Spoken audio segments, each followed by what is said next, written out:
হে বন্ধুরা, আজ মানব সভ্যতা এতটাই উন্নতি করেছে যে তারা অন্য গ্রহে বসতি গড়ে তোলবার জন্য পরিকল্পনা শুরু করে দিয়েছে। কিন্তু তা সত্ত্বেও এই পৃথিবীতে এমন অনেক অজানা রহস্য রয়েছে যার সমাধান করতে পারেনি আজও বিজ্ঞানীরা। দ্য অ্যামাজন জঙ্গল এমন একটি রহস্যময় স্থান, মানবজাতির দৃষ্টি থেকে অনেক দূরে, জনহীন ঘন অন্ধকার এক জঙ্গল যেখানে কেবল প্রাণীদেরই রাজত্ব চলে। এই জঙ্গলে বিশাল একটি নদী রয়েছে যেটি হলো দ্য অ্যামাজন রিভার। এই নদীটি যতটা সুন্দর তার থেকেও বেশি ভয়ঙ্কর ও রহস্যে পরিপূর্ণ। যদিও কিছু বিজ্ঞানী অ্যামাজন জঙ্গলের কিছু রহস্য উন্মোচন করে বিশ্বের সামনে তুলে ধরতে সক্ষম হয়েছে, কিন্তু তা সত্ত্বেও আজও এই জঙ্গলে এমন অনেক অজানা রহস্য রয়েছে যা কেবল কল্পনা পর্যন্ত সীমাবদ্ধ।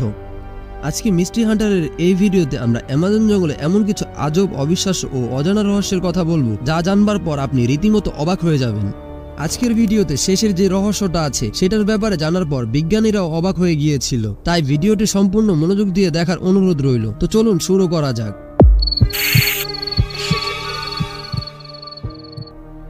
ইলেকট্রিক ইল।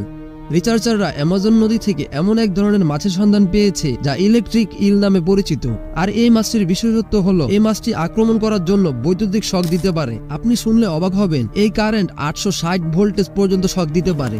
অ্যামাজন নদীতে এমন অনেক ঘটনা ঘটেছে যেখানে ইলেকট্রিক ইল বৈদ্যুতিক শক দিয়ে মানুষের উপর আক্রমণ করে মানুষকে মেরে ফেলেছে। মানুষের কথা ছাড়ুন, এমনকি এরা তার থেকে বহুগুণ বড় কুমিরকেও ইলেকট্রিক শক দিয়ে মেরে ফেলতে পারে। বিজ্ঞানীদের মতে ইলেকট্রিক ইল এর 860 ভোল্টেজ কারেন্টের কারণে যে কোনো শক্তিশালী ব্যক্তির নার্ভাস ব্রেকডাউন হতে পারে। এই মাছটি কেবল পানিতে ইলেকট্রিক শক দেয় না, এমনকি পানি ছাড়াও মাটিতেও ইলেকট্রিক শক দিতে সক্ষম এই মাছটি। Green anaconda.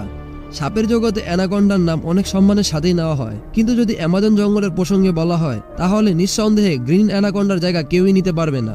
এই সাপটি পৃথিবীর মধ্যে সবথেকে বড় সাপ, যা কেবল অ্যামাজন জঙ্গলে পাওয়া যায়। এই প্রাণীটি বৃহৎ আকৃতির প্রাণীদের ওপরও আক্রমণ করতে পারে, এমনকি বাঘ, কুমিরের মতো প্রাণীদেরকেও ছাড় দেয় না এরা। স্থলভাগের শিকারের সাথে সাথে এই প্রাণীটি পানিতেও দ্রুত গতিতে চলতে পারে। এদের শিকার করার কৌশল অনেক আশ্চর্যজনক।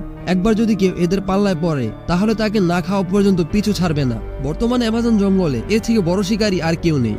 কিন্তু আপনি কি কখনো কল্পনা করে দেখেছেন অ্যানাকন্ডা কত বড় হতে পারে? গবেষকদের মধ্যে অ্যানাকন্ডা প্রায় 36 ফুট লম্বা হতে পারে। তুলনার জন্য বলে রাখি, পৃথিবীর সবথেকে বড় সাপ টাইটানোবোয়ার কঙ্কাল 2012 সালে পাওয়া যায় এবং এর আয়তন ছিল 42 ফুট। কিন্তু এখানেই শেষ নয়, অ্যামাজনের অধিবাসীদের মতে তারা প্রায় 60 ফুট আয়তনের অ্যানাকন্ডা দেখেছে, যার মুখই কেবল 6 ফুট লম্বা।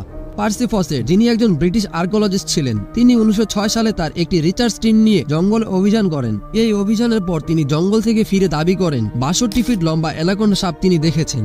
এমনকি তিনি সেই সাপটির ওপর গুলিও চালিয়েছেন। শুধু তাই নয়, তিনি দাবি করেছিলেন 5 ফুট সাইজের বড় মাকড়সাও দেখেছিলেন, যা সত্যি আশ্চর্যের বিষয়। পার্সি ফসেট মনে করতেন এই জঙ্গলে এমন অনেক অজানা রহস্য লুকিয়ে রয়েছে যা এখনো আমাদের কাছে অজানা। আপনারা জেনে অবাক হবেন, এই জঙ্গল এতটাই বড় যে এর মধ্যে বাংলাদেশের মতো 38টি দেশ ধরে যাবে। Boiling river. বেশিরভাগ নদীর পানি ঠান্ডা বা শীতল হয়ে থাকে, যা পান করে আমরা আমাদের তৃষ্ণা মেটাই। কিন্তু অ্যামাজন নদীর ক্ষেত্রে সেটা একটু ভিন্ন, কারণ এখানে নদীতে ঠান্ডা বা শীতল নয়, বরং ফুটন্ত গরম পানি প্রবাহিত হয়। এই নদীর তাপমাত্রা 110 ডিগ্রি সেলসিয়াস পর্যন্ত চলে যায়, কিন্তু কিছু জায়গায় এই পানির টেম্পারেচার 90 ডিগ্রি সেলসিয়াস পর্যন্ত হয়ে থাকে। এই পানি এতটাই গরম যে এর মধ্যে ডিম সিদ্ধ করেও খাওয়া যাবে। আর এই বৈশিষ্ট্যের কারণেই এই নদীকে বয়েলিং রিভার নামে ডাকা হয়। এই নদীটি অ্যামাজন অববাহিকায় অবস্থিত।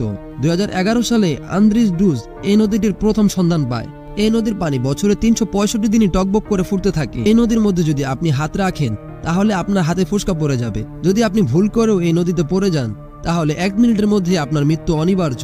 বিজ্ঞানীরা আজও এই নদীর রহস্য উন্মোচন করার জন্য চেষ্টা চালিয়ে যাচ্ছে। The missing city. আপনারা পূর্বে ব্রিটিশ আর্কিওলজিস্ট পার্সি ফসেটের নাম শুনেছেন, যিনি অ্যামাজন জঙ্গলে অভিযান করার সময় 62 ফিট লম্বা অ্যানাকন্ডা দেখেছিলেন। তার মতে এই জঙ্গলে শুধুমাত্র অ্যানাকন্ডার রহস্যই লুকিয়ে নেই, লুকিয়ে রয়েছে অনেক গুপ্তধন। তার মতে এই জঙ্গলের মধ্যে লুকিয়ে রয়েছে একটি উন্নত শহর।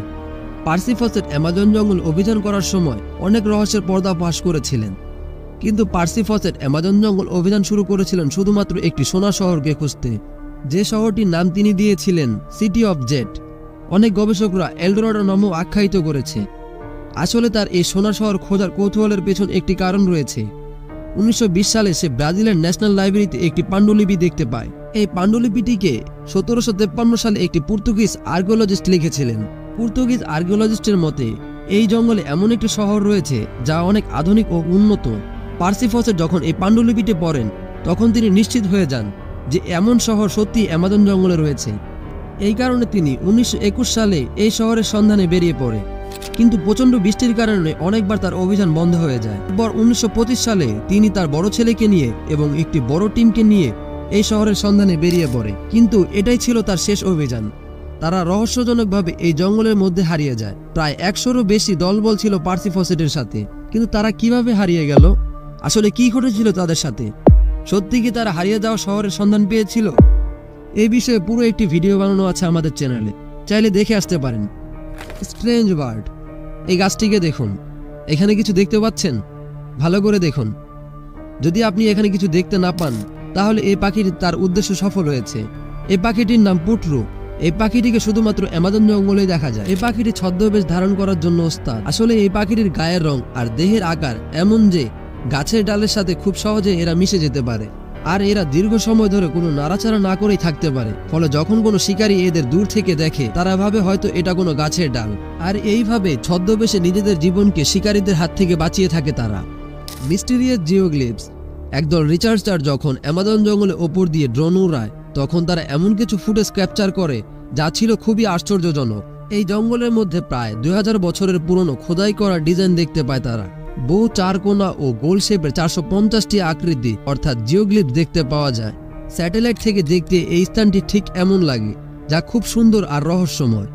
এই খোঁজের আগে বিজ্ঞানীরা মনে করত যে এই জঙ্গলে কখনো উন্নত সভ্যতা গড়ে ওঠেনি, কিন্তু এমন একটি রহস্যময় জঙ্গলে মানব নির্মিত শিল্পকলা আজও একটি রহস্যময় ঘটনা। গবেষকদের মতে সম্ভবত এই মানব নির্মিত শিল্পকলা পানি রাখার জন্য তৈরি করা হয়েছিল, কিন্তু এই নির্মাণগুলি আসলে কি কারণে করা হয়েছিল তার সঠিক উত্তর এখনো বিজ্ঞানীদের কাছে অজানা। তবে যাই হোক, বিজ্ঞানীদের মতে এই জঙ্গলে এমন অনেক ভয়ানক প্রাণীর অস্তিত্ব রয়েছে যা এখনো আমাদের কাছে অজানা। তবে বিজ্ঞানীরা লেগে রয়েছে এই জঙ্গলের রহস্য উন্মোচন করার জন্য। তো বন্ধুরা, আমাদের আজকের আয়োজন এই পর্যন্তই। ভিডিওটি ভালো লাগলে একটি লাইক, কমেন্ট এবং সাবস্ক্রাইব করতে ভুলবেন না। দেখা হচ্ছে পরবর্তী কোনো ভিডিওতে। ততক্ষণের জন্য আল্লাহ হাফেজ।